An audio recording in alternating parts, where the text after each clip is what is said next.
আমি ব্যক্তিগতভাবে আমি নারী সহিংসতা যারা হয়, নারীর উপরে যারা অত্যাচার করে, যৌতুকের জন্য নির্যাতন করে, ঘরে ঘরে অনেকে জানেও না, বলে না, আপনাদের জন্য বক্তব্য, আমি আপনাদের মানুষ, আমারও বোন আছে, আমারও মা আছে, আমরা জানি এই দেশের নারীরা কত উপেক্ষিত, কত নির্যাতিত।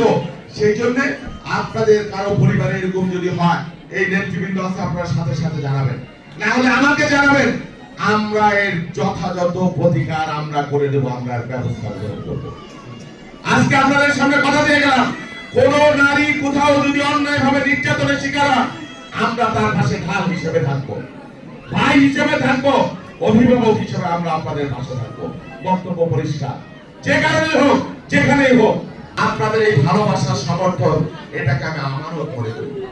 আমি ক্ষমতা মনে করি না, আমি ক্ষমতা মনে করি না, আমি আপনাদের এমপি না, আমি আপনাদের সেবক, আমি আপনাদের ভাই, আমি আপনাদের বন্ধু হিসেবে আমি থাকবো, এবং আপনাদের আমানতের কোনো খেয়ানত আমার দ্বারা যাতে না হয়, আল্লাহ যাতে আমার দ্বারা না করায়, আজকের দিনে সেটাই হলো আমার অঙ্গীকার।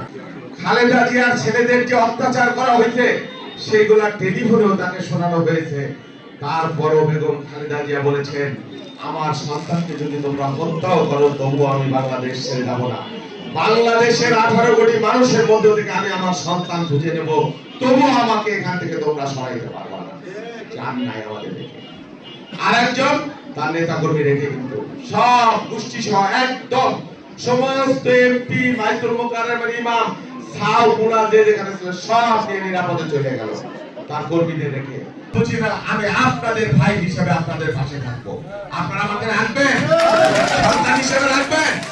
একবার হাত উঁচু করে শপথ করেন, আল্লাহর নামে, ঈশ্বরের নামে, এই আমরা ধানের শীষে ভোট দিব, সবাই মিলে ভোট দেব, এবং আমাদের যারা আত্মীয় পরিজন আছে সবাইকে নিয়ে আমরা ভোট দেব। ইনশাআল্লাহ আমি এমপি হয়ে গেছি, এবং আপনারা শুধু প্রত্যেকে এক একজন শহীদুল ইসলাম বাবুল হিসেবে, তার বোন হিসেবে, তার মা হিসেবে, আপনারা দয়া করে আজ থেকে আপনারা নেমে যাবেন।